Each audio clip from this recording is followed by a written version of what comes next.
Hello, everyone. We are here, Jenny and Laurie, today to talk about Aries season. And first thing I want to say, this is not an ordinary Aries season. You are going to really want to listen to this one because this is an incredibly important period of time.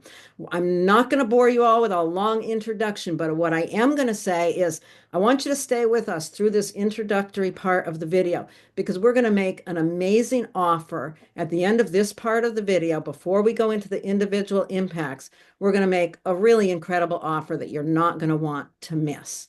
So, on that note, we're going to blast right into our conversation about Aries season. What's important about Aries season, Jenny? Is it what the equinox happening? Is there something happening?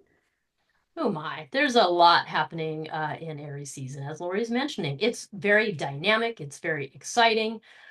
It's also perhaps a bit intimidating and like, oh, this is a moment of real decision making that is coming our way. And, if you've watched our prior videos, we've made a Pisces season video. We really went into it in that. And then we also made a video on the retrogrades of Mercury and Venus where we talked about the spiritual warrior. And whew, that theme is continuing. There's this real link between the Pisces things that are going on in astrology and the Aries part. But as we come charging into Aries at this point, the sun is charging into Aries on March 20th, by the way, at 5:01 a.m. Eastern. That is really bringing in this like hot, igniting energy. It's courage, it's being bold, it's being brave, it's taking action on all the things that you have been working on in Pisces season. I mean, all of the Pisces stuff has really gotten us to, I don't know, look at compassion, look at our dreams, look at our ideals, recognize suffering that's in the world. And now with Aries, we got to take action on that. So this month really represents, or this season really represents a threshold between Pisces and Aries. And we've been talking about this for a while, but this is it. This is the actual moment where we start crossing that threshold. We've kind of been advising during Pisces time, hey, this is a time to relax and rest and restore and organize your resources and get yourself together because stuff is going to change. And this Aries season this is when it's starting to really change, when the test of all the things that you've done during Pisces is going to start being activated. So there's a lot. We're going to walk you through it. It's hard to make it short, but Right. rest assured this is a very dynamic time, so check it out. This is a time that we really have to prepare. As you're listening to this video, you want to really think about for you, what does it mean for you to prepare for, I hear people use terms like a cosmic wildfire, but and so often in people's videos, you see an awful lot of overblown exaggeration, but this is not an exaggeration. We are headed into a time that is so powerful that is going to change us and the story of our lives in profound ways. Where you're at today is not where you're headed. And we Yeah. really want to help prepare you for that. So we don't want to just, keep going over and over these things. We want to dive right in. Are we ready to open the video or do you want to give some dates? Well, I mean, I think we've given a date, March 20th. Let's just lay it out. 5:01 a.m. Eastern time, as I mentioned, that's when the sun's going to move into Aries, and it's going to be there until it exits and heads into Taurus April 19th. So that's the period of time that we're covering today. So it's straddling March and April. I do want to say a couple more things about it, and then let's open up the chart. What I want to say is that this month is the microcosm of a macrocosm that's happening between 2025 and 2026. And I'm saying this because we have planets that are starting out in Aries, meaning Venus and Mercury. They're going to go back into Pisces during Aries season and then start working their way back into Aries again.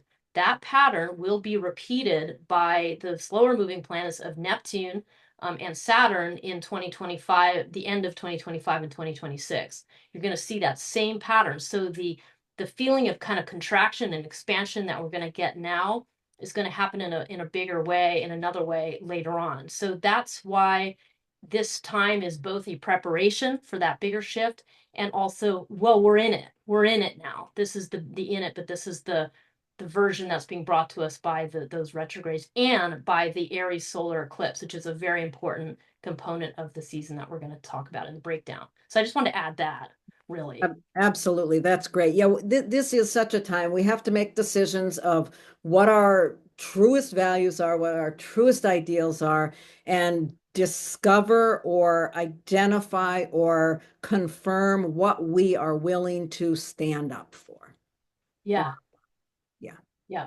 And yeah, please do watch those retrograde videos because about Venus and Mercury, because it really explains what you need to do with the energy, how you need to understand your values that Venus represents and how you need to understand your mindset that Mercury represents. And this season is continuing to push you in those ways to really dig at what do you value? What do you most deeply and fiercely value? And how do you get your mind kind of aligned with what those values are? So yeah, Absolutely. interesting. It's Yeah. such a powerful time. Okay, I'm going to open the video and whoops, let's get back where we need to be. Here we are. Here's the Oh. moment that the sun enters Aries, March 20th, 2025. The season itself extends through April 19th, 2025. Now, Mhm. what do we see in this chart itself? Well, I think the first thing is just to say, look, there's the sun at zero Aries. It's the spring equinox.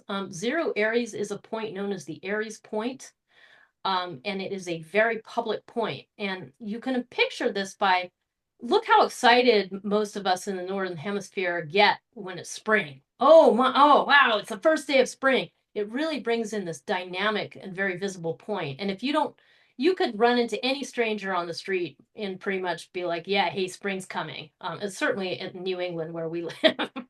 But just that's the first thing. And then there's a big cluster of planets around that same point. You've got, Venus and Mercury are both retrograde as the season opens. They're both in Aries. So there's a little cluster of those planets together. And the other symbol you see there is Chiron. Chiron's been in Aries for quite some time. And we'll touch a little bit on what Chiron introduces to the mix. And then you also see a bunch of things in Pisces. So, we've made, as I said, a couple videos that really talk about how Pisces is the ending of things. Things dissolve, things kind of disappear into the ether and become part of the collective oneness. And then Aries is that first moment of like, oh, now there's an individual rising out of that, oneness. So it really brings in new beginnings, Aries. And it is such a fascinating place to have all of these planets clustered because it really delineates this threshold between the soft idealism, oneness, and collectiveness, and seeing the suffering of other people all kind of in that.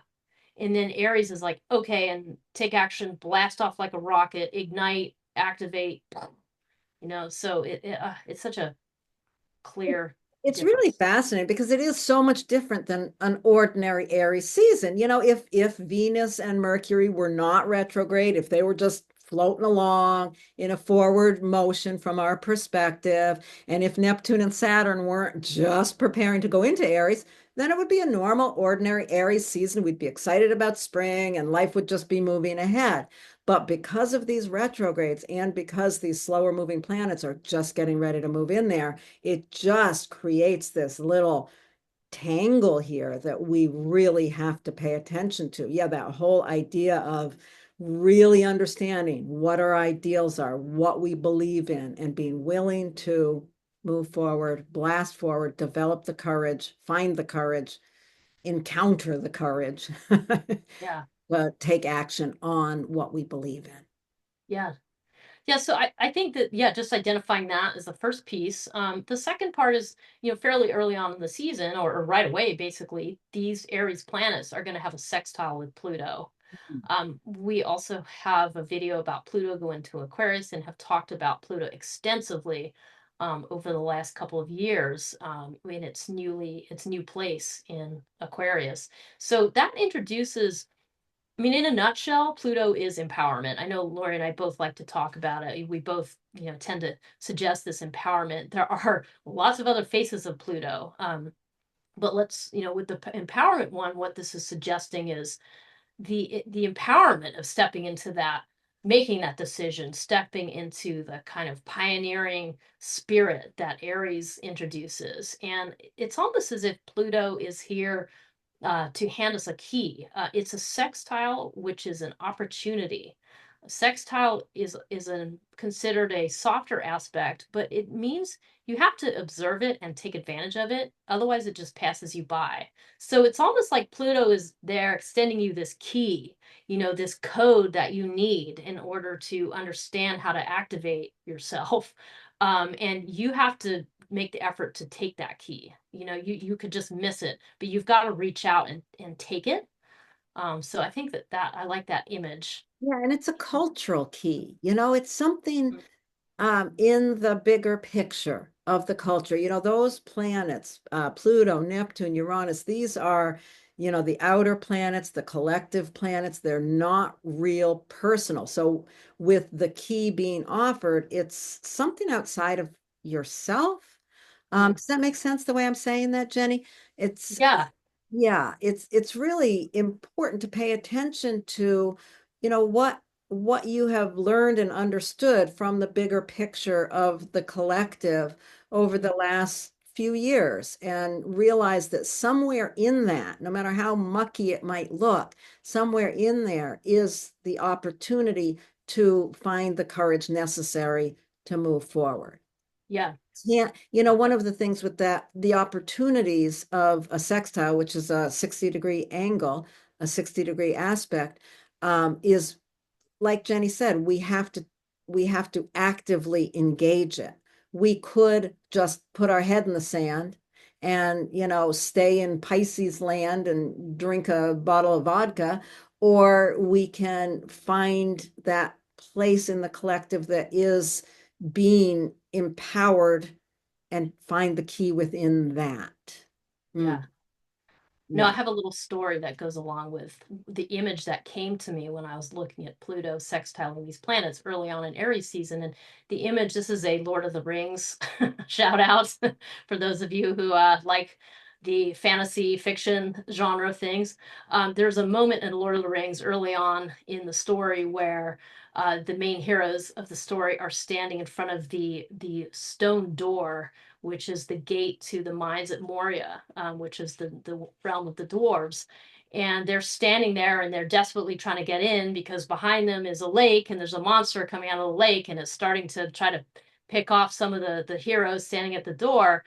And there's a code written on the door. There's a rune, and they're trying to figure it out because they think it's just just a mess. The message says speak friend and the door will open. And they're like, well, speak what? What do we need to say? What's the code? And they're frantically trying to figure it out. And of course, the code is the word friend. It says speak friend and the door will open. So once they kind of figure out that very simple riddle, but it's enigmatic at first, the door opens and the story continues. So this is a perfect metaphor for what Pluto and Aquarius symbolizes because Aquarius is the friend. It's the universal friendship. It's the brotherhood, the sisterhood, the recognition of all of us being connected, in a humanitarian level. So really it's about this, thinking what action will you take on behalf of, the brother or the sisterhood, the friendship, what, will you take on behalf of humanitarianism? I know there's other ways to look at Aquarius and Pluto, but that's one that really came to me and spoke to me during this Aries season. So yeah, I'll share my geeky moment. That's really interesting. I like that. I'm really glad you brought that up. With that sextile to Pluto, the sun sextiles it once, but it's so interesting because these other planets, the Venus and Mercury, because of their retrograde, are going to be being sextiled by that Pluto several times, are going to be sextiling Pluto several times. So it's really activated a number of times throughout the season. Yes, it continues. That message gets repeated, So that's kind of, I mean, there's other things going on this season. Some other keynotes. I'm not sure where you want to go, Lori, but just briefly before we get into the calendar, Can't help but mention the solar eclipse that's happening. And it's happening on March 29th, towards the end of the season. And part of the reason why that solar eclipse is so important is because it's in Aries. So it's the new moon in Aries. But it's happening at 9 degrees of Aries, which is the exact same point, or very, very close to where both Venus and Mercury retrograded from. So that stationary degree of 9 to 10 degrees is being extremely activated. And what the solar eclipse suggests is a major pivot point in the Aries energy. And it is a north node solar eclipse, which means it's time to clear out the way for the path forwards. It's time to elevate our spirits to, open up that path forwards. And that really is what it suggests. And it's just so interesting. I love how astrology just hammers these points home. Like, why is it all happening at the same degree? I mean, it really brings out these patterns, and from those patterns we can infer these messages. So I would encourage everybody to look at that 9 degree Aries position in your chart. Just figure out, and we'll do individual impacts, but see what house it's in. Notice if you have a planet there, because it's going to be a very important pivot point in how we wield that Aries energy, which, I know, Laurie, we've talked about this in different ways. I think of it as the masculine energy that every human has. We all have masculine and feminine. I know that's right now considered radical, but it's not. It's actually really ancient, but it's how we wield that active energy. It's how we, notice, are we acting out of rage in a blind and offensive manner, or are we paying attention to the fact that we're enraged and channeling it into productive, constructive action? That's really the choice. It's this simple twist of how conscious are you of how you're using it. So that's what I see with the solar eclipse. Yeah, Aries itself is just such a fascinating sign. It's the first sign of the zodiac. It really is. I always think when I think of Aries, I think of the screaming infant that, is demanding what is due to it. I think one of the highest expressions of Aries is just courage, Mm, just the courage. It's a cardinal sign, so it's all about taking action. And one of the things that we said we were going to mention again, so we better mention it again, is the fact that Chiron is also here at 21 degrees Aries. And mm, along with that, we can notice very simply the fact that Chiron and Mars are in a square aspect. Mars is in Cancer. It rules all the planets that are in Aries because it rules Aries. So, we want to think about what is all of these planets as they go into Aries, as they're functioning in Aries and bringing up all this need for action and courage. They're all looking to Mars and saying, okay, how do we do this courage thing? Well, mm, Mars is in Cancer. Which is also a cardinal sign. I know in our culture, people tend to think, oh, Cancer, it's all sweet and about puppy dogs and babies. But Cancer is a cardinal sign. It is one of the four strongest signs. You can think of the courage of a mother if its newborn is being threatened. There's nothing, weak about Cancer. Cancer is about protection, and protection takes courage. So, the courage that is being demanded of us, the action that is being demanded of us, is the action of protection. mm. What about that square to Chiron? Chiron being the wounded healer, the place where there is a massive wound here. How do you think that plays into this storyline? No, well, I think Chiron in Aries by itself, I do think of it a lot as, on a personal level, is, you learning how to muster courage to stand up for the things that that you think are right, to make decisions, to boldly stand and, move through your life in a way that is confident, that is, I would say, though, without ego, but is, just being assertive and moving things forwards. The Chiron piece really brings in, I mean, Chiron represents, the wounded healer, but it isn't like oh, I just need to fix the wound and I'm all good and we're done with that. It's No. something we each carry continue, right? We carry it. And part of the reason we carry it is because it's that woundedness that keeps reminding you of vulnerability, that keeps reminding you, to have care and sensitivity and to recognize the vulnerability that everybody carries. And so it really asks you to, yes, step into that warriorhood, but you need to do it in a way that considers, how destructive things can be. You need to do it in a way that considers that anything that is cut down or wounded will need to be tended to and healed. So there's this dynamic that Chiron introduces. And then I think having Mars in Cancer is such a strong message. I mean, as a wellness astrologer, I think a lot about Cancer as our motherly intuition that we each have, our instinct, our instinctive awareness of when there's a threat, our instinctive awareness of when we need to do to protect, and to take care of those who need protection. So there's a huge message here about being connected to that intuition. And again, I really feel like part of being connected to intuition has to do with the fact that human beings evolved, on this planet for hundreds of thousands of years, intimately connected to all the processes and pieces of the planet. And just because we've been divorced from that the last few hundred years doesn't mean that that's all gone away. Our instincts are deeply embedded. And part of the message here is to deeply listen to what those are and not act in a knee-jerk way and to not act in a reactive way, but to consider that as you move into that protective stance.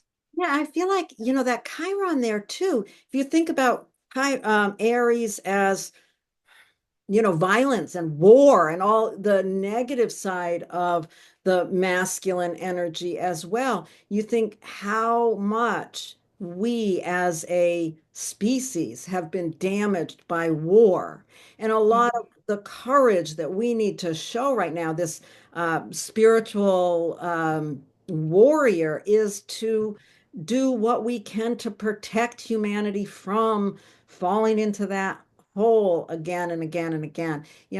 There's such deep wounding from the negative side of Aries. And Yeah. we all carry that wound within us, somewhere Mm. within us. And, there's just a necessity to protect, Yeah. And have Lauren. courage to protect the Yeah. people we love. It takes courage to protect the people we love. And that's why cancer's not a weak sign, right? Yeah.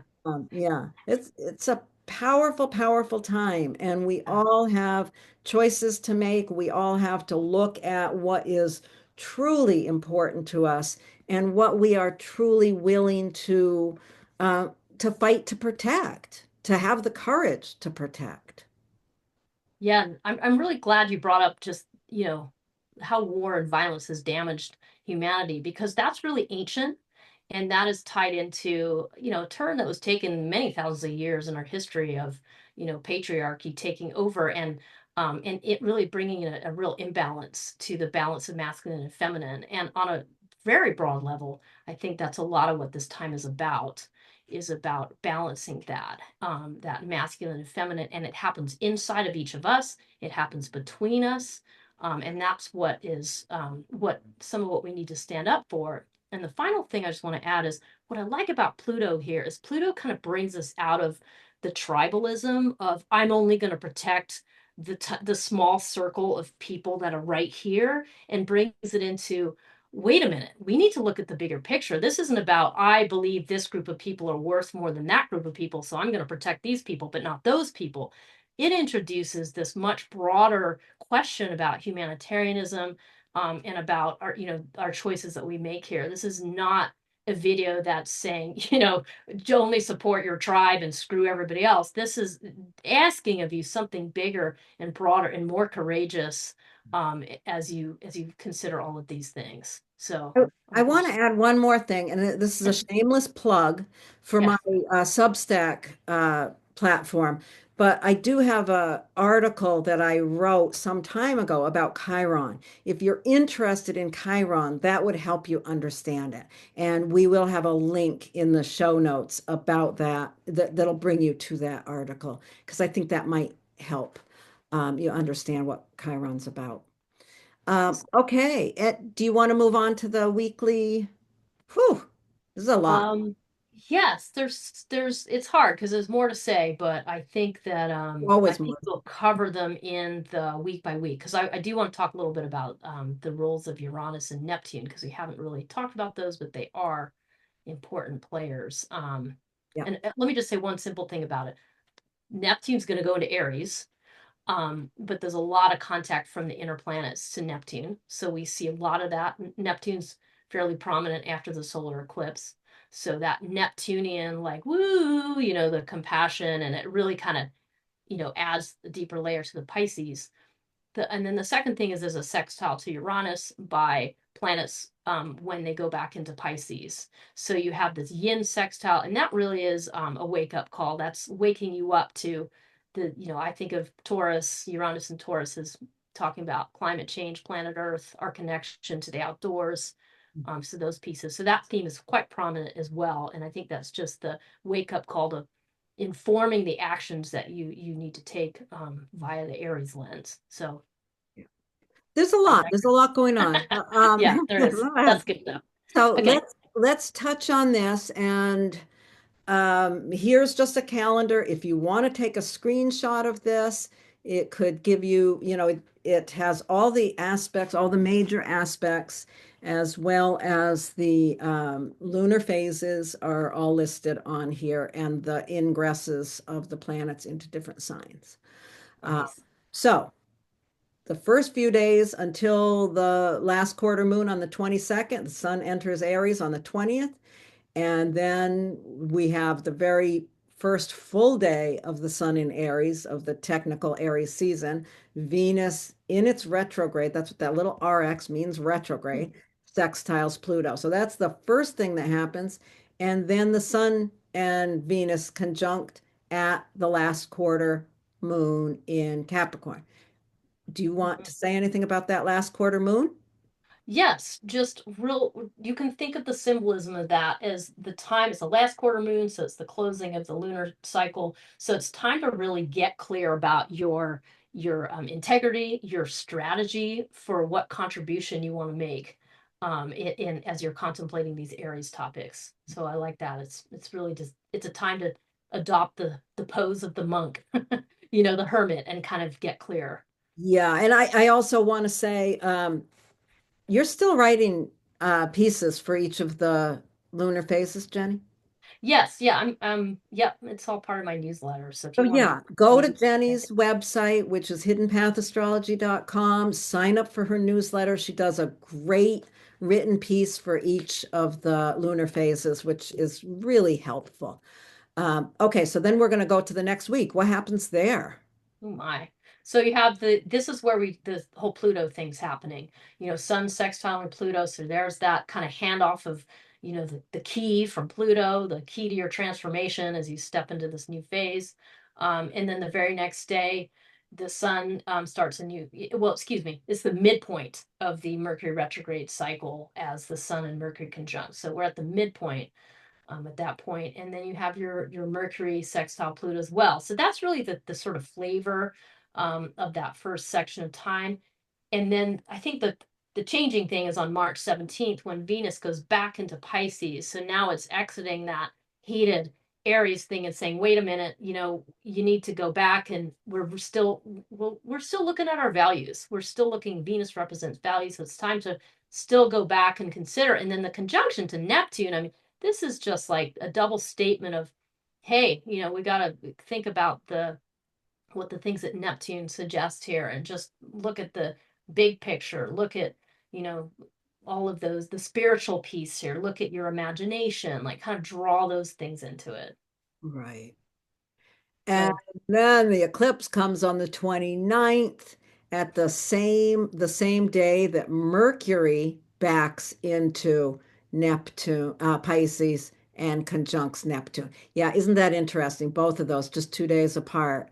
For yeah, Venus backs into Pisces, connects with Neptune, which is at the very last end of Pisces, and then Mercury does the same 2 days later at the eclipse.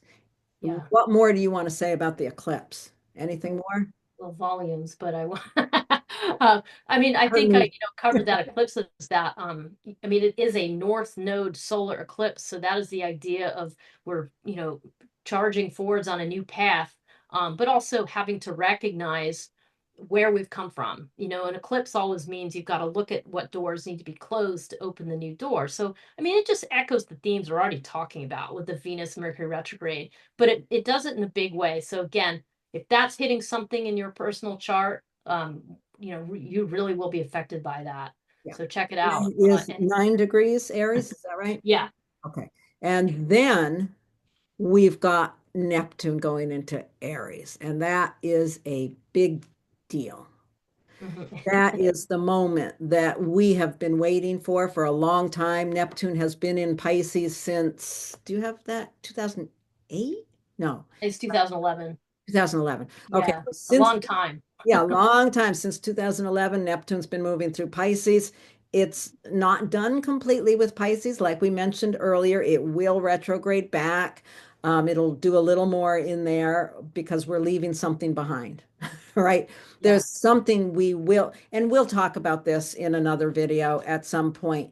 But Neptune entering Aries is really a time of such profound importance as our deep ideals meet that need for action. Yeah, yeah. it does feel like we're kind of saying the same things in 20 different ways here, It right? is because I mean, Neptune is the planet that represents the states of consciousness. So just say, let's say it's been in Pisces all this time. So the states of consciousness have been very Piscean. We've seen a lot of things in the culture about, embracing things that might have been called New Age a while ago, the embracing of astrology, the opening of mysticism and spiritualism. That has really, or spirituality has really been the keynote in that time of searching for spiritual meaning. And now Neptune's moving into Aries, so it's so different. It's taking all that collectiveness and then it's saying, but it's still Neptune. So the What are you states of going to do with it? consciousness are moving to that, right? Yeah. Right.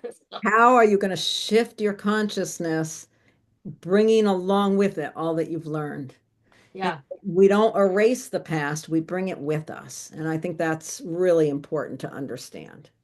And Yeah. after that, look at this, like a whole bunch of days with not a darn thing going on. Yeah. Just some And minor moon aspects, but nice and quiet. Like time to absorb what just happened. right, right, exactly. We're absorbing. Then we come to the first quarter. What do you want to say about that day? That's a very active day.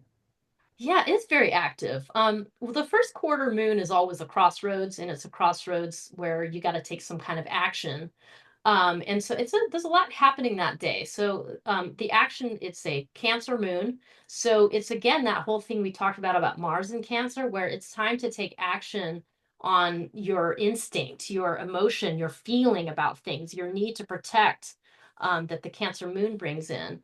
But there's so many other things that day. I mean, you have these really like supportive Beautiful. aspects that day. Saturn sextile Uranus, that is part of a much larger cycle.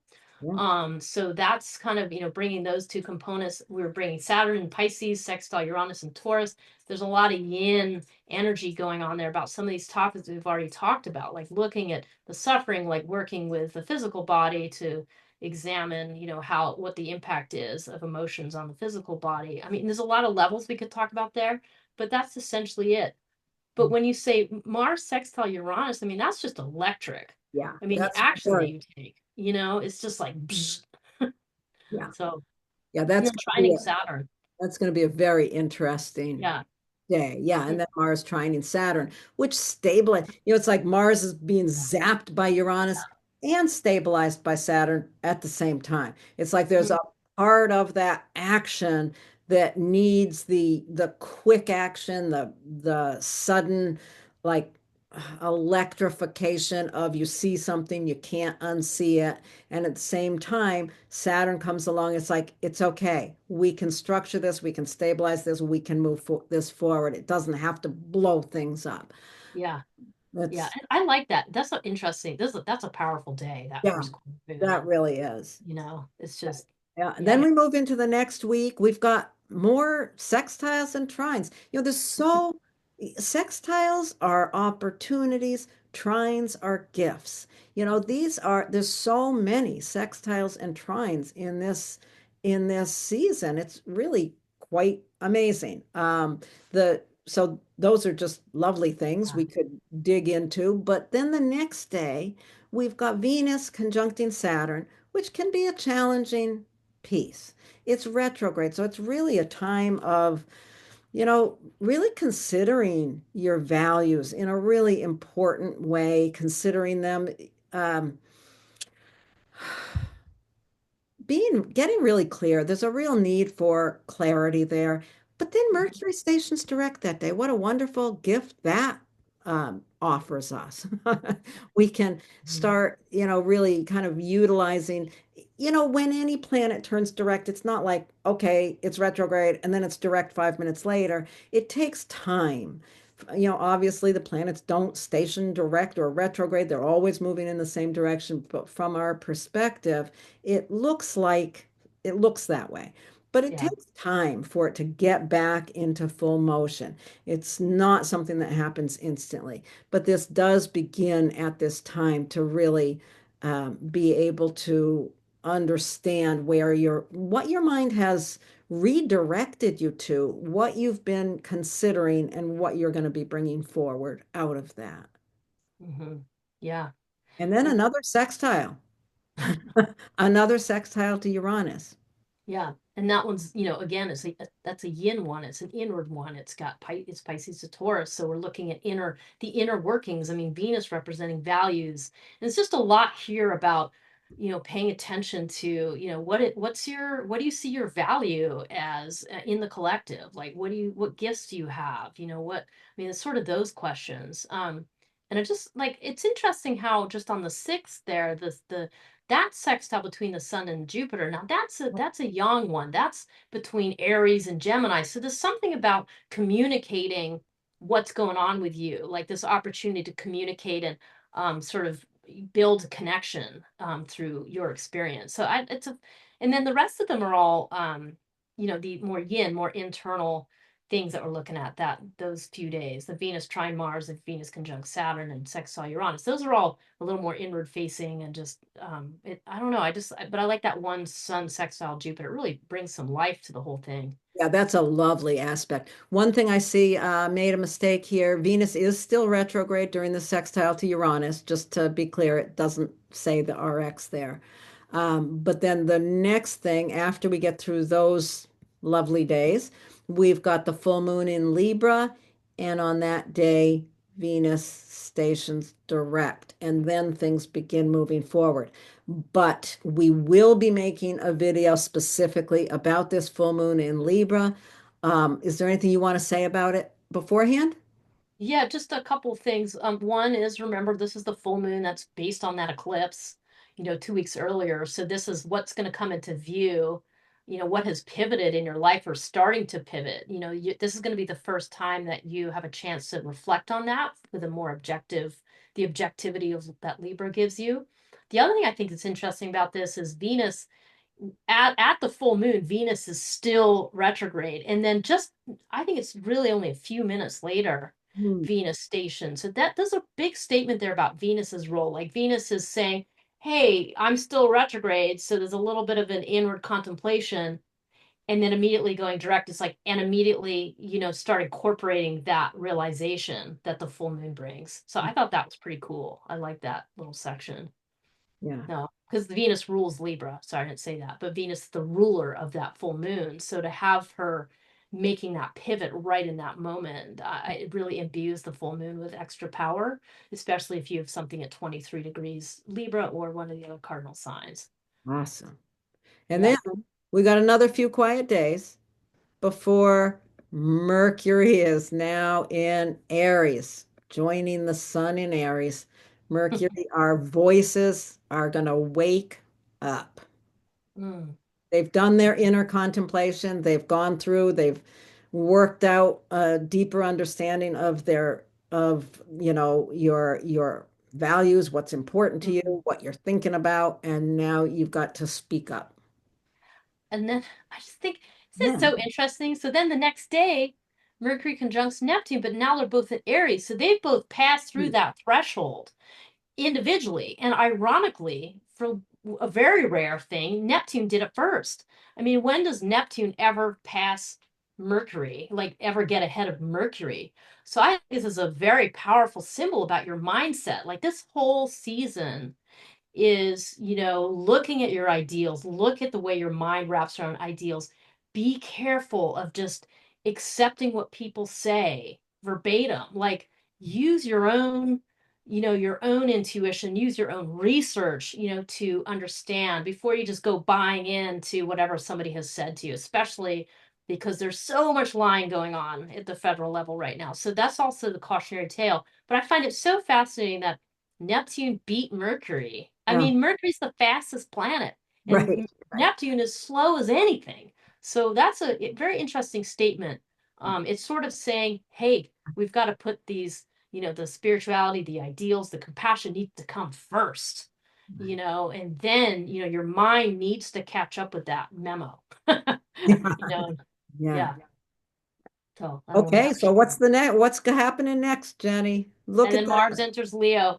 Mars versus Leo. Woo! Mars is hasn't been quite. I mean, Mars has great aspects during this whole Aries season, which is one of the reasons I really like this Aries season because it's very well supported. It's sort of like saying, hey, folks, we all have to do our individual work.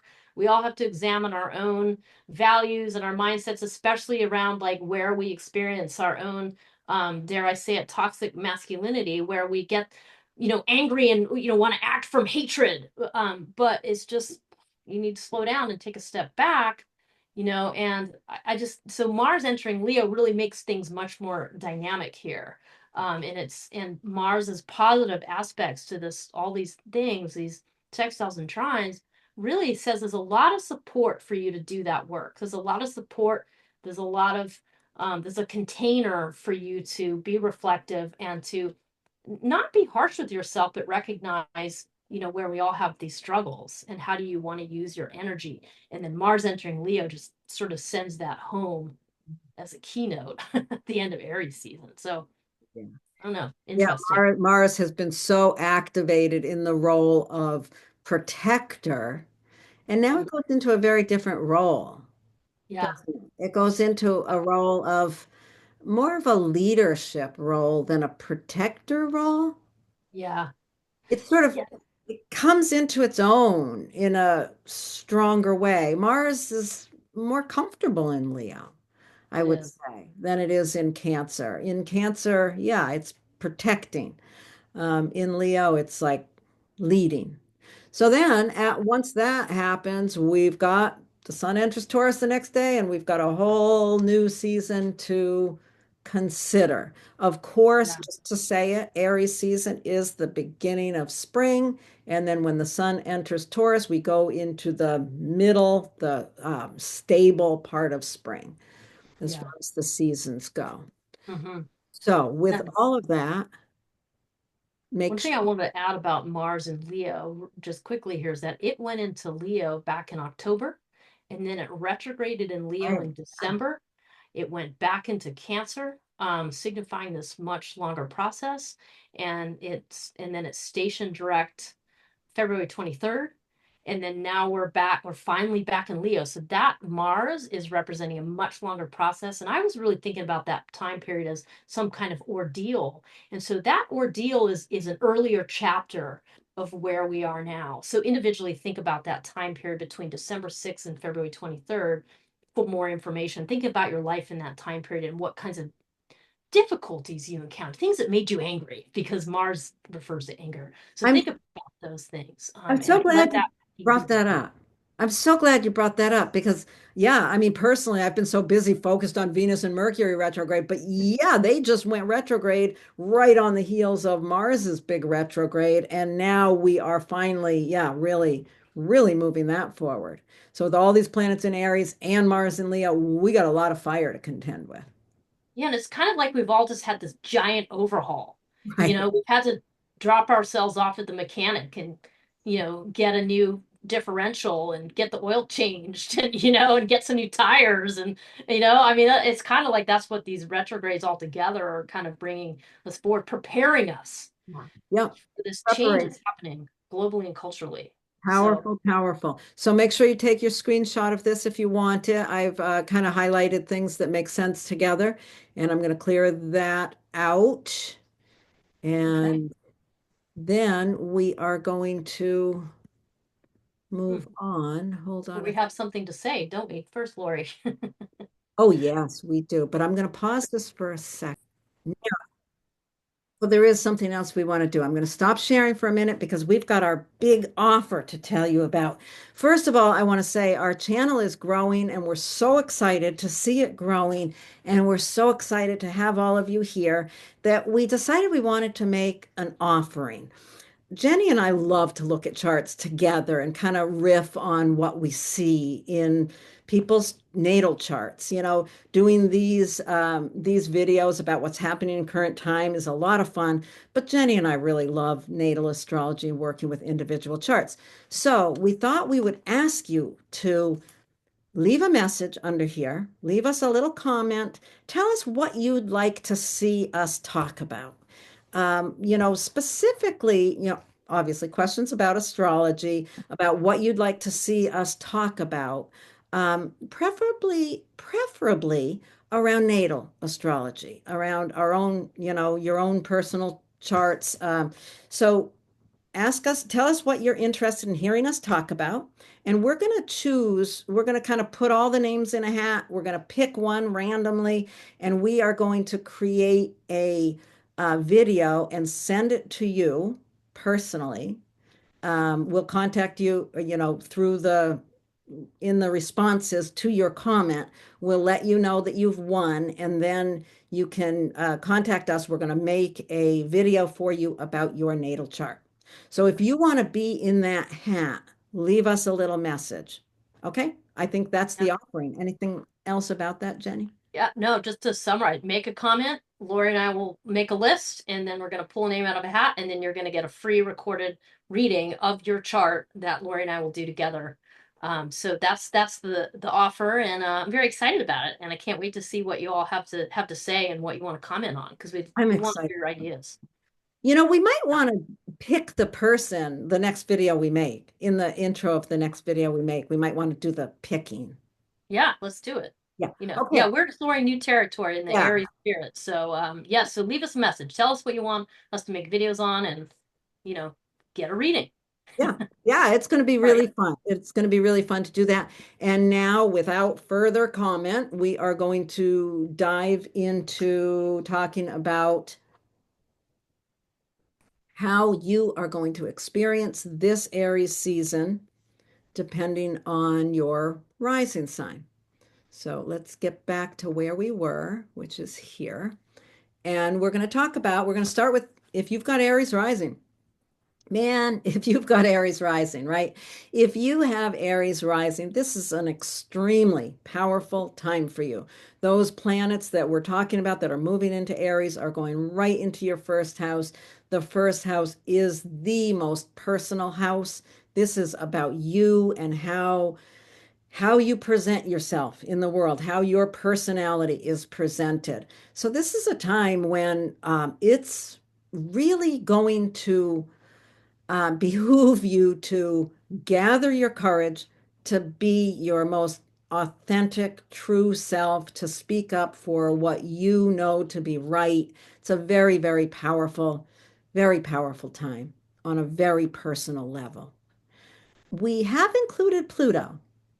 So Pluto being up there in the 11th house is going to bring in some component where you are being really supported in your expression of your dynamic, powerful self. You are being really supported by community in some way. What do you have to add there, Jenny? Yeah, this is all those themes I've already talked about of just like the way that you get activated as an Aries rising person, the call to leadership, the call to courage, is very much coming and supported by, the communities that you see around you, the way that you want to do this for your community, the call that your community says, hey, we need your leadership. We need you to step into this role. So it broadens this, it makes it's not just about you personally on your own. I mean, it is you personally, but it's you in the context of these community groups. And community can be lots of things. It can be work groups in your professional work life. It can be classes that you participate, seminars and so on. It could be just your city, your town, the different things going on in the community at large. And of course, these days it can be online as well. So there's a lot of different definitions of where that power is coming from. So reflect on that. And the other thing I just wanted to add a little bit is just to remind you, like, we've had this Pisces season, and both Mercury and Venus are going to go be back into Pisces during Aries season. So this is part of a longer process about you sort of exhuming your subconscious patterns, your some of the sensitivities you may have here, maybe even touching on some points of a lot of suffering you've dealt with. But you've really been having that attention put there. So that's kind of some of the background work that you've had to do to, clear things out, to experience these difficulties in order to inform you as you step into this more activated role. Yeah. And just to add one more tiny bit is in thinking about that 11th house as the community that supports you, where you receive. So, yeah, you are really receiving. I guess I've said it 4 times. It's just, All it right. just feels so powerful. It is the opportunity that you are receiving from those that are supporting you to become this warrior in your own right. So, yeah, said 3 times. Yes. Hopefully, you heard it. We're going to move on to those of you who have Taurus rising. Right. So those of you with Taurus rising, this one to me is quite interesting because you, as a Taurus rising person, have Aries in your 12th house. And in a lot of ways, the 12th house is, this spiritual house, this house where you have to maybe draw, retreat from society in order to have a greater understanding of yourself. It's already sort of has this flavor of having to understand your own subconscious, having or unconscious, having an understanding of where you have suffered, where you struggle, where you're hurting, where you've had to develop compassion through that suffering. Because sometimes, when you're in the throes of suffering, the only way you can survive and get through it is by remembering that other people also struggle. And then, if you've ever had that experience of if you're suffering and then you go and help somebody else and it just uplifts you, you already have this kind of in your wheelhouse as a Taurus rising person, because that's what it takes for you to get in touch with your personal Aries energy. So I think this one for Taurus rising people, this is a very important moment because you've been forced into doing this type of work for a long time. And now this Aries season is igniting you into this, I can't help but say it, but into that spiritual warrior placement, because that's kind of what it is. So that's what Aries season is really igniting. It's really calling you to kind of take all of those things that you've gone through and use them as your platform to stand on with courage, and to know that you can face what's coming, to know that you can in fact be a guide to other people in dealing with your own heavy stuff. So that's kind of how I was seeing the Aries season. And then, Lori, do you want to talk about what Pluto brings in? Because we have included a really cute little Pluto up there in the 10th Little house. gold Pluto symbol. Yeah, well, in the last few years, there's been some change and um, profound change around your career or your social reputation, and that is supporting this internal warrior. As you were talking about that, that 12th house Aries, with that being, the Aries season, I'm thinking, that somehow your leadership is behind the scenes. Mm, Somehow I was thinking about, I that's don't, great. my mind just went into this whole thing about people who have made a huge difference in different cultures by being in the position of being a spy. That's what I was. But, doing some profound, courageous action behind the scenes that is being supported by this big change in your social reputation or your career, that the whole process being followed up by learning to understand the ideals you hold for the larger community. Mm. Yeah, I like that idea of the behind the scenes, Yeah. the activation. Like you don't have to be at the front of the crowd to be majorly influencing the direction of things, Right. but you still have to have done the Piscean work of the understanding the collective needs and so on in order to pull those levers of power, right? Like that's kind of what yeah, that's pretty powerful when I think about this. And I definitely have someone close to me who has this. Yeah. Uh, and this is, yeah, it's pretty cool to think about what she's doing with this. It It's is like, really interesting. People with Taurus rising, yeah. they've got that courage in Mm, some hidden, mm. deep place, and they could be taking actions that nobody sees, Yeah, but we will. I think but it they makes. also will be leaders in this time forward. It's just not every leader is the loud person at the front of the room. In fact, I was just listening to a podcast about how some of the best leaders are actually introverts, Mhm, mhm. because they typically are able to listen to more to what people are needing. And I think that's part of what we're saying here, so It's we still fascinating. have to, yeah, it was pretty cool. Pretty, in Brilliant. fact, the link to that podcast is in my last newsletter. So Huh. anyway, Great. Okay, um, we're going to move on to folks who have Gemini rising. I know you and I have a few people in our lives that have this. Okay, so with Gemini rising, the Aries season is highlighting your 11th house, where you naturally are a leader in community. You tend in that way, or you tend to have courage in that area of your life, and that's what's really being lit up right now. This is a time where you really have to kind of take hold of the reins of your own life and be courageous in stepping into some sort of a leadership role in the larger community. mhm, With Pluto sextiling from the ninth house, over the last period of a few years, you've been really developing a deeper understanding of your own worldview and your own, yeah, understanding of culture and the bigger picture of things. And that understanding is really what is providing you with the opportunities to make a bigger difference, to take the actions you see that are necessary in community. mm. Yeah, that Pluto makes a big statement about perspective, doesn't it? It really And thinking does. about Noel Till talking about Pluto as perspective, I haven't thought about that in a while.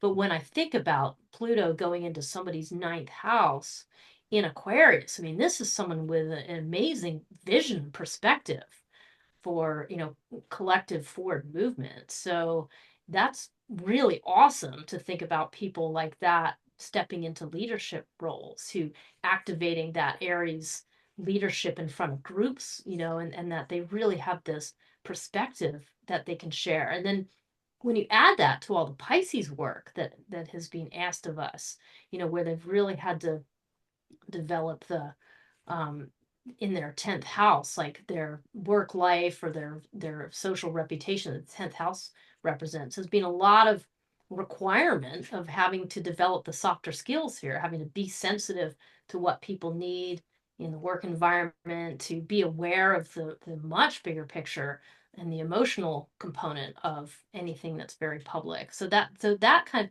when you put those three things together, I mean, these are people we want to be leading our groups because they've got this vision and they've got this compassion that they've developed in this public way. So, It's uh, fascinating. That's fascinating, isn't it? I love that. Okay, I think we're ready to move on. Folks with yeah, Cancer rising. rattling on. I know someone with this. Oh yeah. Okay. So Cancer rising. This one is there's a quite a statement going on here. Aries season is lighting up your 10th house. The 10th house is one of the two top most powerful houses in the whole thing here. The first house is the most powerful, and the 10th is a very close second. And the reason for that is because the 10th is it's an angular house and it's the most public house. So it's where you show up in public. And for many of us in our culture, that is a place where you show up in your profession.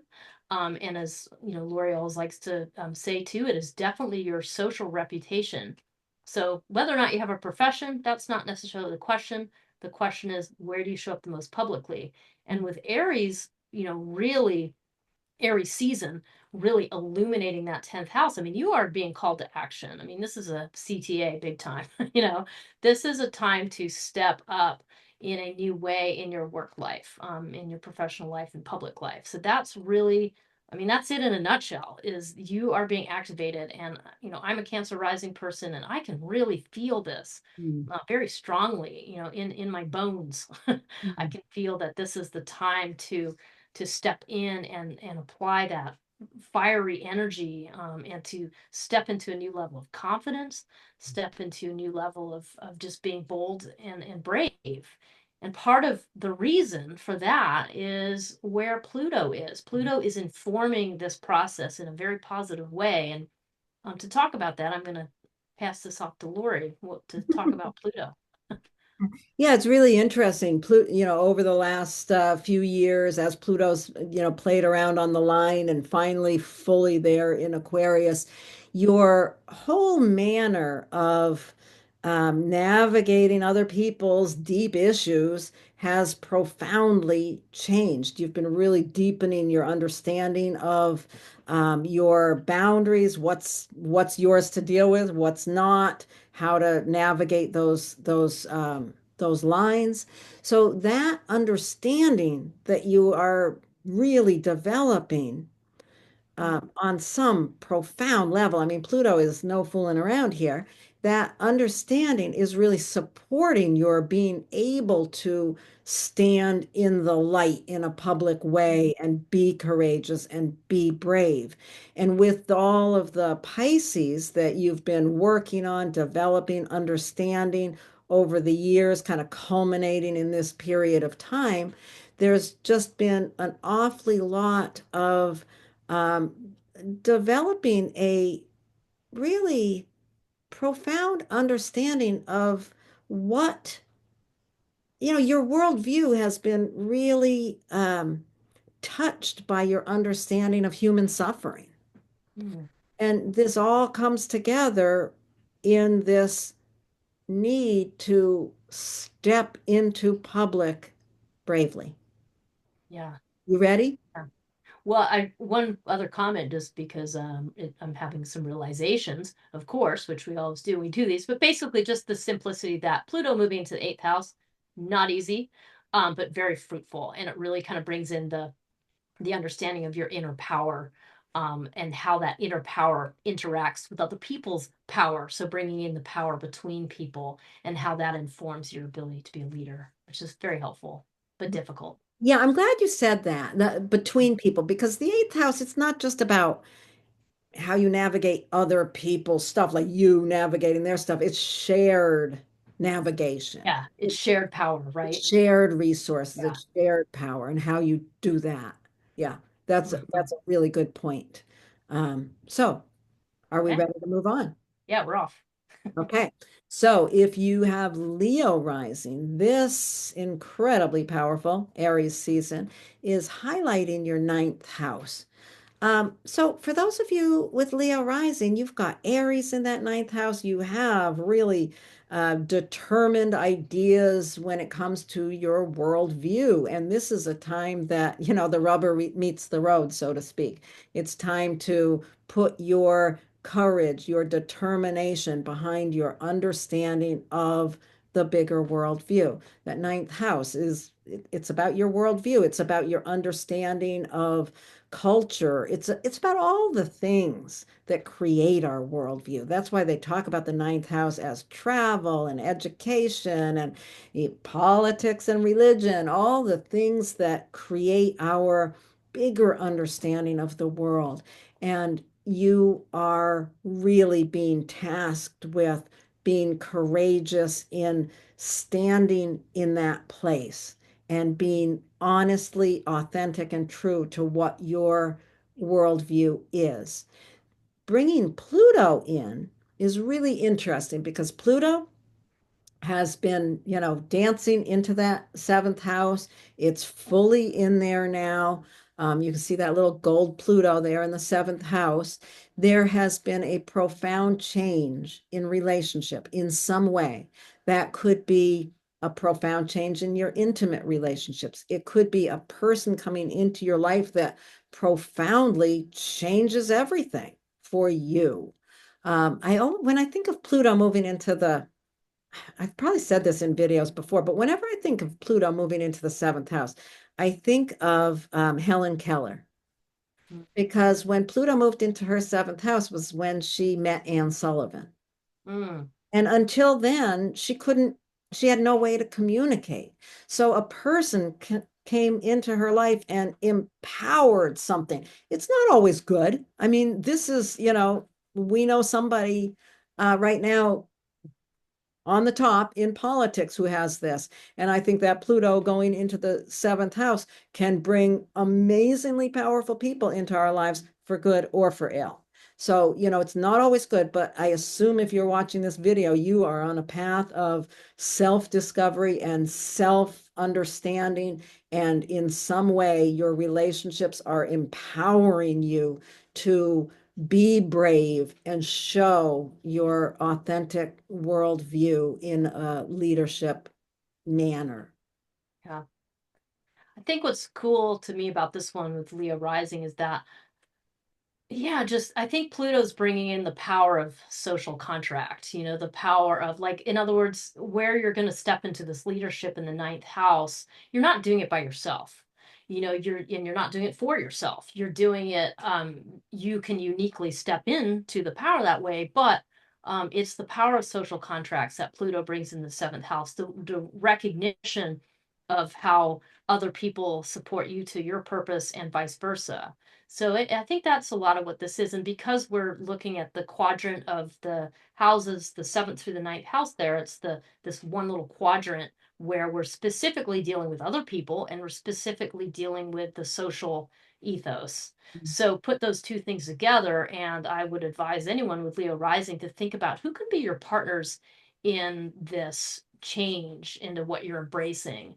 And furthermore, because we've had so much Pisces going on during Pisces season and these retrogrades through Pisces, there's also the necessity of you developing that tender part of yourself, your ability to see other people suffering, your ability to understand that part of sharing power is being tender, is having boundaries that serve both you and the other person, that you're, willing to recognize the other person's vulnerabilities and essentially commit to not taking advantage of them, but to understand, to use them as a source of understanding of how to be a positive leader and a good leader. And that's where the orange, people at the top of the echelon have failed. They have not done that. They have not recognized, what suffering they're causing. So um there's my little political point, but but it is true to like to think about how that necessary Pisces work are in the eighth house, not easy work, difficult work, plays into this picture for Leo rising. Fascinating. Okay, we're going to move on to folks who have Virgo rising. Oh, Virgo. All right. Well, Virgo is such a practical sign, so anyone with Virgo rising is working on a practical level to be helpful one way or another. Aries season activates the eighth house for those of you with Virgo rising. The eighth house is that somewhat mystical place where you have to work with other people and figure out how to share resource, how to share power, how to make space for each of you to have your vulnerabilities and your issues and not let it destroy the relationship. I mean, that's in essence what the eighth house is saying. And having Aries season light that up is saying to you, this is the time to have a lot of courage in how you handle this area of your life. This is a time to, recognize your own shortcomings and so on and so forth.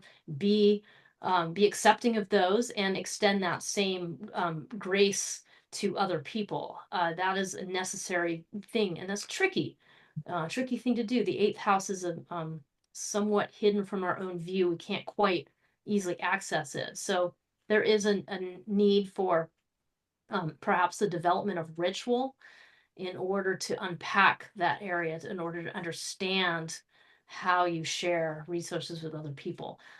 So part of that story is the planet Pluto. We've included a cute little gold Pluto, and Pluto's not usually cute, but I kind of think it is in this season because it's extending this key, to you. It's extending something, and for you, what Pluto is extending is the power that comes from establishing new routines. The power that comes from incorporating new ideas into the way you essentially operate, because the sixth house where Pluto is your routines. I know, Laurie, you talked about it being the lifestyle. I really like that. So there's a big change that you have had to make in your lifestyle, your practices, and your routines in order to uh, accept that change and to accept the power, the empowerment that Pluto offers. So that's also informing this eighth house process where Aries is. Yeah, interesting, isn't it? Of course, this comes off of the Pisces piece. So there has been a lot that you've been working on in terms of really developing compassion in more intimate or contractual relationships. There's been a lot of need to develop, yeah, develop a softer view of your partnerships. Mm. And at this time, it's like you've learned a lot. And now with all these planets moving into Aries, you take that learning and now learn how to share power.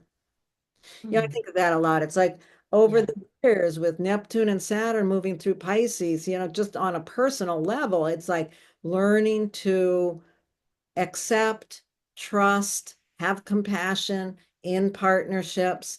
And now there's this ability that you've developed to share the power. And that's a lot of what that eighth house is. And, boundaries are a big eighth house thing. So you really want to look at the courage to set the boundaries that you need.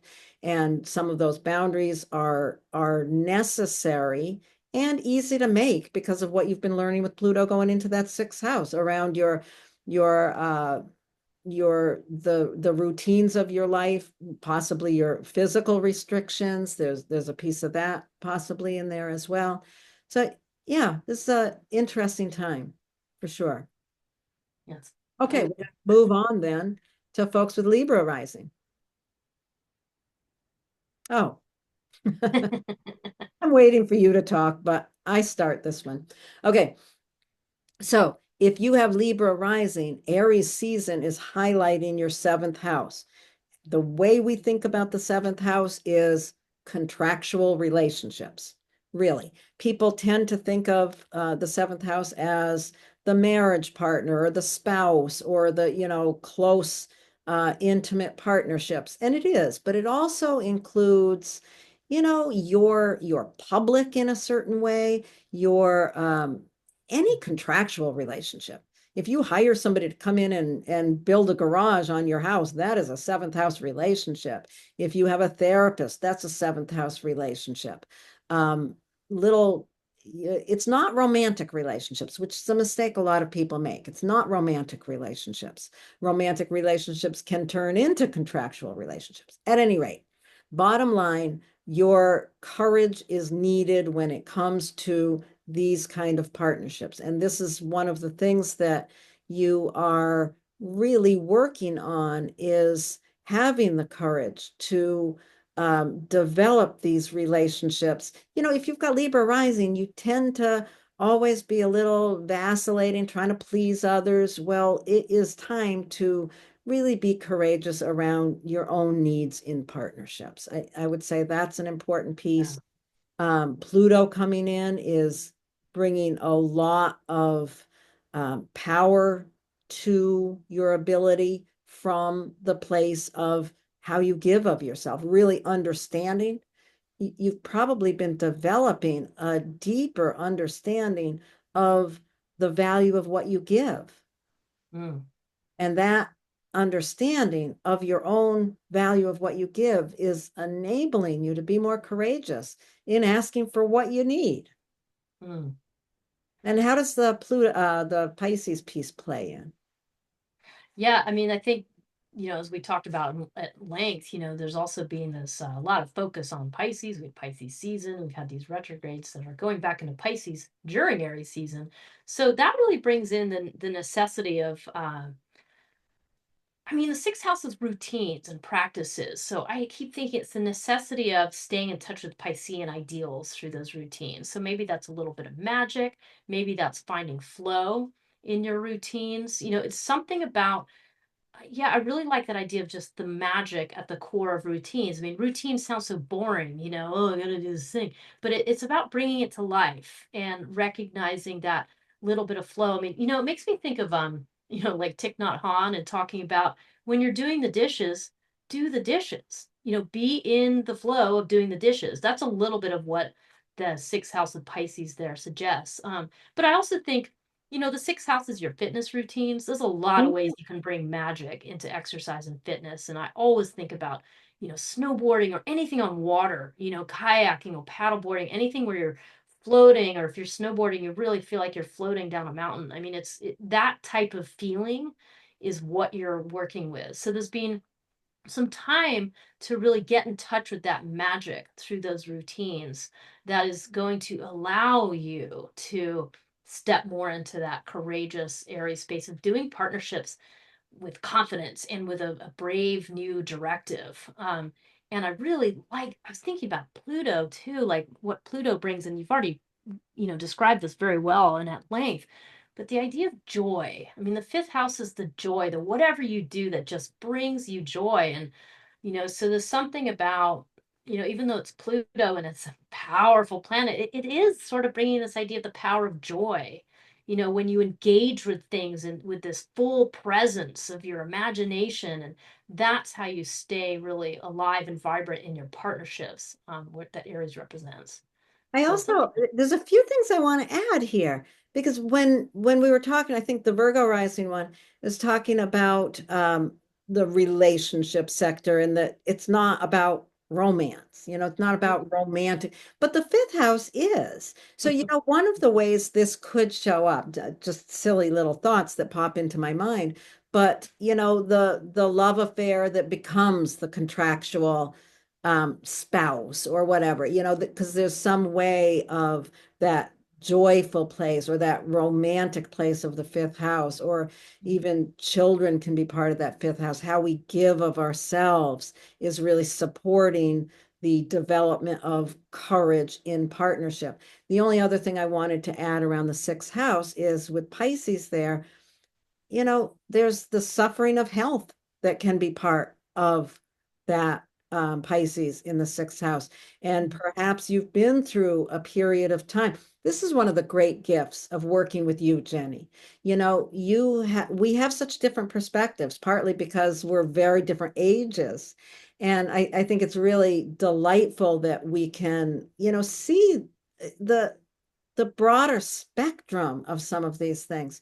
But the one person that I'm thinking of specifically with Libra rising, I know has been through a lot of physical suffering over these years. And I think that is releasing that energy into the courage to ask for what you want in partnerships. Yeah. It's really so lovely how we can open up these charts. I love this. Mhm. Okay, let's go on to Scorpio rising. Okay, so those of you with Scorpio rising, the first thing that comes to my mind as I open this chart is the fact that both Scorpio and Aries are ruled by Mars. So for those of you with Scorpio rising, Aries season is also very activating. And just a little side note, those of you listening to this, check out where your Mars is in your chart, because that's going to help you understand what you need to do during this Aries season. So that's my little side note.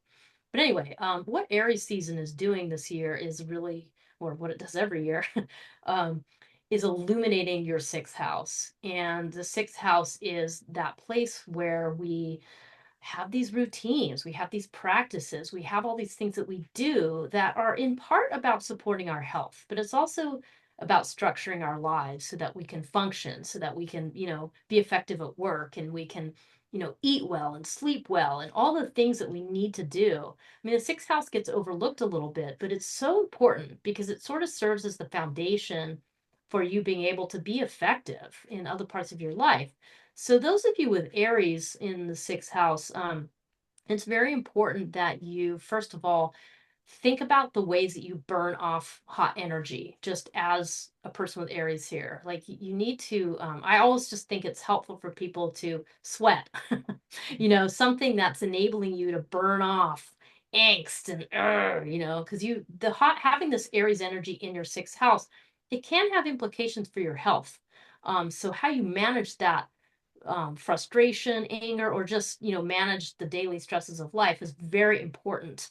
And it doesn't just have to be vigorous exercise, but that's certainly one way. But some kind of movement, I think, is helpful. So this Aries season is really asking you to be a leader in that regard, to step up and really get clear about what you need to do for your own health, but also what you're modeling to other people, what you're showing them is a necessary part of their lifestyle. And so that's a way in which you can really step into a more of a leaderly position here. It might also be that you have these buddies, these partners in crime that help you with your workout routine, or are the ones that help you stay accountable or be on track with your health stuff, with how you eat and that kind of thing. So, anyway, those are a whole bunch of things I've thrown at you that can be brought into play during this Aries season. But the key thing to think about is how are you being activated? What do you need to take care of and demonstrate through your willingness to take care of yourself? And Pluto is also on these charts. I'm going to kick the ball over to Laurie here, but Pluto is in your fourth house. Yeah. What does that bring to the mix? Well, there's some big, powerful changes that have occurred in recent time around your home and family. And those changes, those powerful changes, are really supporting you to step into this strength in terms of your routine, your lifestyle. I love that you brought up, okay, Scorpio rising, Aries, look for where your Mars is. And as you were saying that, I'm thinking of a specific woman that I've been working with who I expect will watch this and will recognize herself, who has her personal Mars at 0 degrees Aries. Powerhouse, right? And Yes. I also, as I was thinking about that and thinking about how that, some of the conversations I've had with her, and then at the end of this season with Mars moving into Leo, it's like, anyone with a Scorpio rising, the life is being activated in a lot of really powerful, powerful ways. Mm. And what might look like daily routines are going to become more and more important, I think. Yeah. More like radical acts of Right, going a new way. right. Like you thought your life was going a certain way. You've spent the last X number of years developing this creative, um, this way of giving of yourself. But now you're being asked to do it in a different way. Yeah.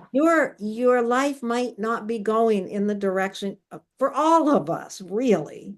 But for you, it's such an important piece to think about. Like you said, the sixth house routines, it sounds boring, but yes, it is the foundation. How we get up in the morning and spend our days makes Yeah. all the difference in the world for the scope of our lives. If we don't have clear routines, our life is going to drift away. And with Aries there, you really need to be kind of a warrior in your day-to-day routines. Yeah. So there's that. Hmm. Yeah, and then the one thing I want to add too is just like, and we've had all this focus in Pisces, right? We had Pisces season. We have these two retrogrades that are actively going back into Pisces during Aries season. And I think that really brings in the fact that although Scorpio is a sign ruled by Mars, it's still a water sign. It's still got a lot of sensitivity.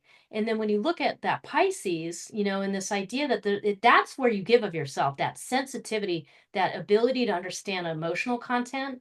And so that process that you've been in of understanding how you give of yourself, perhaps it's something creative. You've got Pisces in the fifth house. Perhaps it's something to do with children and the playfulness and the joy that can come with that. But that is there's such a sweetness to having that Pisces in the fifth house, even though that is not what you would say about a Scorpio rising person.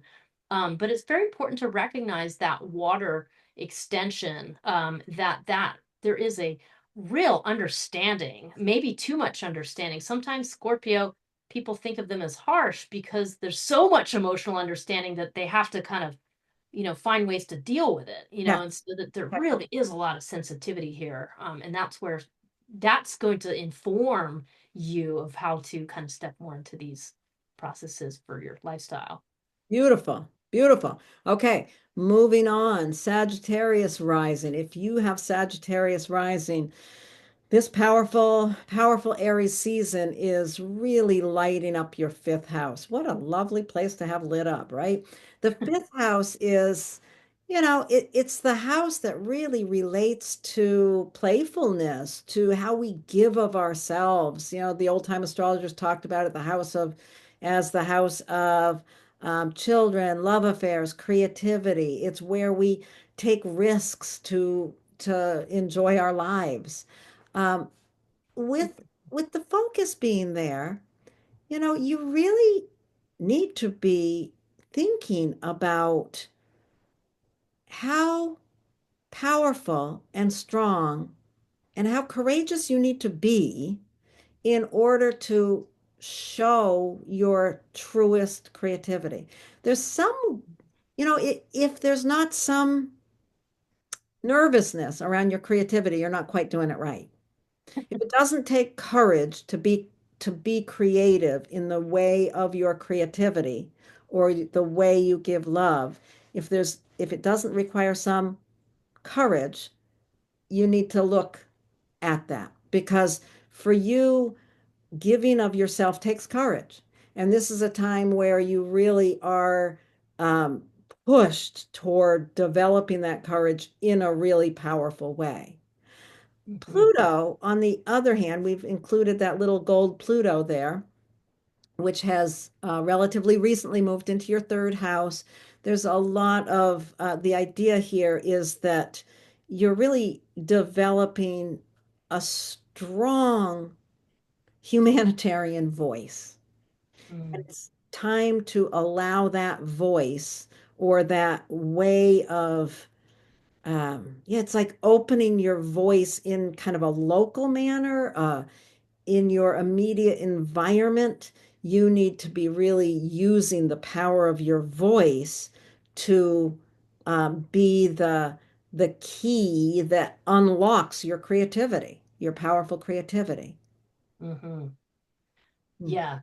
It, think about those two things together. Yeah, that's really, I mean, it is as simple as what you just said. It's that your voice is very powerful and you're sort of just realizing how powerful, and that, your willingness to speak what is true for you, what is authentic to you, what you need emotionally, is not always easy. Perhaps you've grown up in a way that encouraged you to not ask for those things, to not say what you need to say, but that's what Pluto in Aquarius is bringing, is just really informing you of that you really have something very important to say, and that your willingness to use your voice to open up the door of the fifth house, like the creativity, the joy, because it isn't, the fifth house does not have to be verbal. The third house, I think, is a pretty strong verbal component, but the fifth house doesn't. So it's kind of like, how do you use your voice to open up the portal, the doorway, so that you can fill it with, the way you want to give yourself, your creativity. Um, so that's what comes to mind for me, is just how those two really work well together. And that, both of these houses, of course, were underneath the horizon here. So this is a personal process.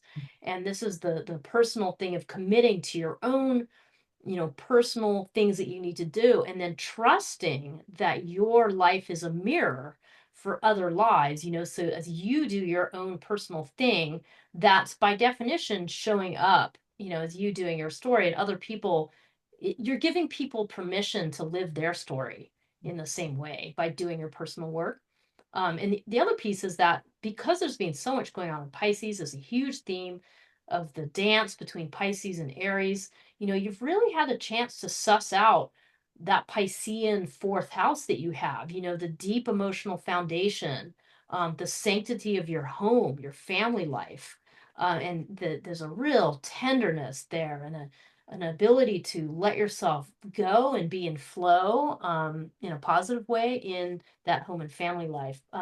You might have also encountered some suffering, some struggle through that family life, because Pisces it's going to bring that up. But that process is what's allowing you to unleash into joy. I mean, if you've had that experience of suffering and coming out the other side of it, suddenly everything is brighter, partly because you know what it's like to suffer, and then you really can be present to the joyfulness. There's something about that interplay between Pisces and Aries here. Makes me think of, well, I can't remember the title of the book, so I might as well not mention it. Uh, Yeah. Dopamine Nation. Have you ever read that book? I'm sorry, what is it? Dopamine Nation. No, I've heard of it though. Sounds interesting. Powerful book. And one of the, themes through it is in order to feel joy, we have to feel pain. We Yeah. can't, it's a scale. You cannot just keep upping your joy and expect to be joyful because it has to have the complement. Anyway, that made me think of Yeah. that. There's a Well, it's plug. context. Yeah. No, right? It's the context of knowing how that it. So I think that is what brings the kind of spice of life that Aries really speaks of. And the funny thing is that the person that recommended that book to me has a Sagittarius rising. That's kind of funny. I just thought of that too. Okay, we're going to move on to folks who have Capricorn rising.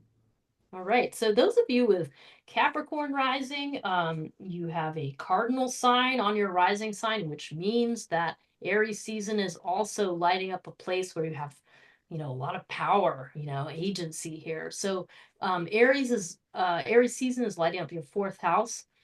You can think of this as a lot of things, but start with the idea of this being your roots. The roots of your emotional being, the roots of your genetic and family lineage, and the roots of, whatever your home life is, your physical house, and also the upbringing you were raised in. So basically it's roots. I mean, that's the word I really like for the fourth house. So during this Aries season, you are being asked to step up in a new way, and courageously to take a look at those roots, to stand in them, no matter what they are, no matter what, flaws and issues and problems you've had, at the hands of your family and at the hands of your genetics and lineage. Doesn't matter. Like, now it's time to stand on that as this foundation. And in doing that, you are being a leader. You are saying, look, folks, if you get in touch with your deep emotional stuff, you handle some of your old subconscious patterns that you came from the family you're raised in, this is a courageous act to face these things and to allow them some kind of healing, and I especially think about that solar eclipse as being a pivot point, in this very foundational part of your life. So that's what the Aries season is illuminating. That's where you're being asked to step into a new leader role, or a role really bringing a lot of courage. And informing that, you have the planet Pluto. We have put those in these charts. You have Pluto, little gold planet there in your second house. That Pluto is extending a key out to the Aries, in the fourth house. And what's that key about, Lori? What's your take on that, Pluto's role? It's funny. I was thinking about this. I just had a client with this setup the other day, and it's just interesting to think about that. Pluto going into the second house has really empowered you on a really deep level of your self-worth, possibly money or resources, possibly you've, come into personal resources in some way, or on the flip side, maybe lost everything in that manner. But there's, on the most positive level, you are being empowered through money, resources, self-worth. And that is the key to bringing courage to what's happening at your core. If you think about that fourth house as home and family, this person that I just thought of is leaving the country, moving away. And the fourth house can also bring in those kind of ideas, like it's time to change where my home is, where my family is living. Maybe I have to, in order to protect my family, move somewhere else. So there's a lot of different ideas we can bring in, but the empowerment of Pluto is somehow around personal resources and self-worth. And then, Hmm. of course, there's the Pisces piece that over these years, with with Neptune and Saturn, and more recently, all this activity with the retrogrades happening in the third house, there's some way in which you have been really tapping into sensitivity around how you use your voice or how you understand your neighborhood, your siblings, the people in your life that are close in, and developing compassion. You can see how those three can work together. Yeah. Those three houses can work together, resulting in, okay, time to move. Yeah, Yeah. you can see how that Yeah. can play in. I also Not, like the way this, not that everybody's going to have that yeah. story. I mean, every story is going to be, Yeah. but that's a good representation. Hmm. Yeah, and I was just thinking how nicely that all just fits with the simple fact of a Capricorn rising chart. Capricorn is going to impart this gravitas, this authority that walks in the room. And when you've done the work, the courageous work to really have deep, deep inner integrity, that fourth house represents, like, you really are a force to be reckoned with, because you are speaking with an unshakable inner confidence, and that's worth its weight in gold right there. So I mean, and that works beautifully with that kind of the energy that a Capricorn rising tends to bring. So Definitely does. Okay, let's move on to folks who have Aquarius rising. Oh boy, these people. People with Aquarius rising have been through such a profound, very, very personal metamorphosis of some sort in the last few years, with Pluto going into their first house. I'm starting with the first house for some reason, but it's so powerful. You have been through such a powerful change. And this period of time right now is allowing that change to express itself through your voice.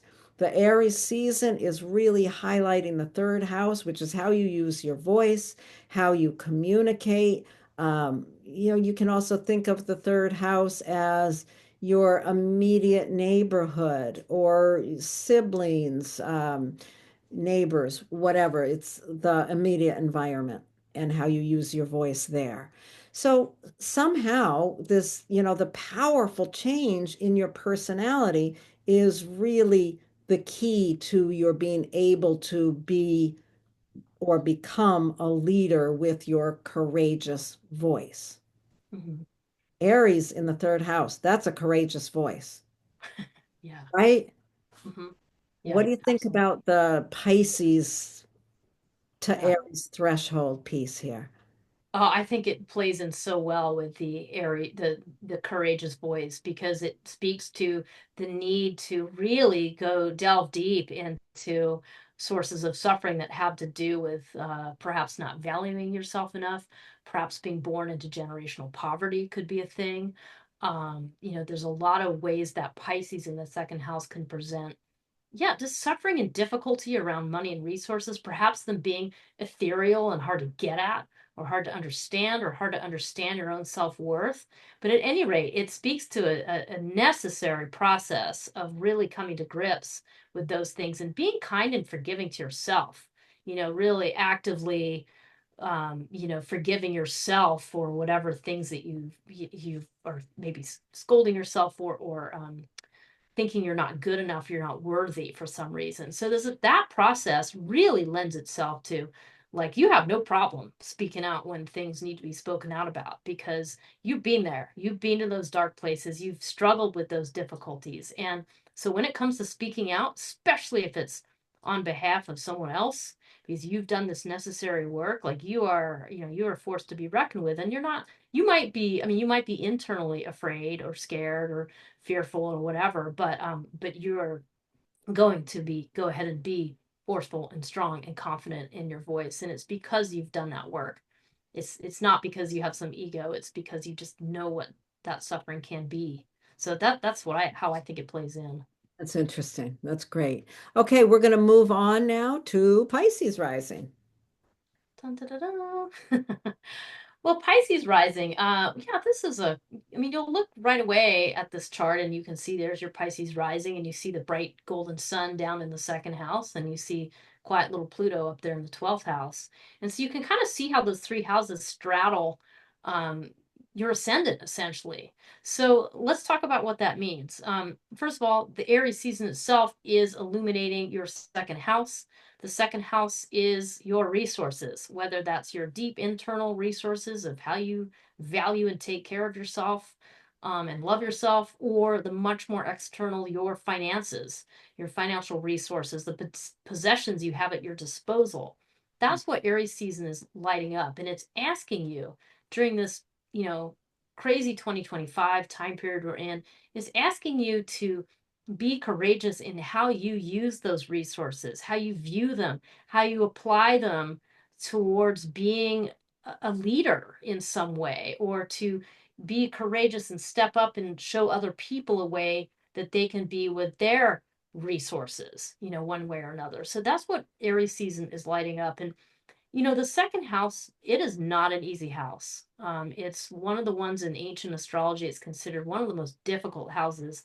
And that's just because, I mean, part of that's geeky astrology reasons I won't go into where you can't quite see that house. But what it does really reference is coming to grips with our possessions, the idea of belongings, the idea of the value you bring. And there's lots of ways in which society can denigrate or degrade you because of the identity that you possess. So there's a lot in the second house that can come up. And so having Aries here, it is a big ask on being courageous to face whatever this represents. And also, big ask, there's so much greed right now to not be greedy with your resources, to not hoard them and think they're for you and forget about everybody else. I think it's a big message. And part of that comes because Pluto is tucked away in your 12th house, so activating some big, broad other dynamics that are going on here. So I'm going to pass it off to Laura if you're willing to talk about Pluto in the 12th house and how does that play into the story? Well, as you're talking about it, I just keep thinking, the courage to put your money where your mouth is. It's Yeah. like, what is important to you? What is really important to you? But to Pluto in the Great. 12th house is that, with Pluto going in there, recently being in there for good, it's been doing a dance there for a couple of years, but you have been really doing some probably quite difficult work in unearthing or excavating some internal subconscious patterns, or possibly it's been not quite so difficult process of, deeply coming to an understanding on a spiritual level. That 12th house is kind of tricky because it can be psychological depths or spiritual openings. It's things, yeah, kind of behind the scenes. So there's been a profound shift in your understanding or work behind the scenes. And that is really allowing you to kind of face the courage that it takes to put your money where your mouth is, or to really have the courage to value yourself. Yeah. There is so much financial greed in our world today, and it really mucks around with our self-worth. Mm. It's so easy to because of this capitalistic situation we're in with so much greed, it's so easy to think that we are our bank account or we are valued to the extent that our bank account has um, zeros at the end of the dollar signs, whatever it is. So there's a lot that really needs to be unearthed for all of us around here. But for those of you with Pisces rising, this is really a time to courageously look at your how you value yourself and how that is connected to your resources. Over the years with Saturn and Neptune moving through Pisces, you have really probably, and I think you touched on this somewhere in what you were saying, um, you've really had to look at developing compassion for yourself. Mm. Perhaps you suddenly realize that your money and resources come from, generations that were doing things in a way that doesn't fit your values. And, maybe you have to come to an understanding of how to work with that now. Hmm. There's a lot of ways this might be playing it out, but it could certainly be very, very deep. Yeah, and I think, with a Pisces, this Pisces rising chart, I mean, I also think that Pluto moving into the 12th house also can imply somebody who have stepped into a position of power, an elevated position of power. And you think about how much power, politicians have or leaders of big organizations, so that also can be part of this. And that if you have that understanding about the problems with greed and so on, like you're going to be much more able to really lead with that Pisces face, that ability to have compassion for other people. And that is something we surely need in this world, is more as leaders that are basing their leadership in compassion and understanding of what, the most vulnerable among us need, rather than only considering what the wealthiest among us are going to just simply take because they have access to it. So if this is a possibility for new leaders, who are coming forward from this compassionate place, and not the other face of Pisces, which would be deception. I think that this is a powerful chart, and I can certainly think of a few leaders who have this, so Yeah. who are good leaders. Yeah. So anyway, That's all right, interesting. I'm glad you brought that up, that behind the scenes power. Yeah. yeah, Yeah. Yeah. That's really fascinating. Okay, well, I think that we did it. We we did it. did it. Thank you, anyone who's still watching us. I've really enjoyed this conversation, Jenny, so thank you. Thank you, Lori. Yes, totally. We Thank you. will do another video soon. So come back, everyone. Make sure you subscribe and do all the things. All right. Thanks. Bye. Bye.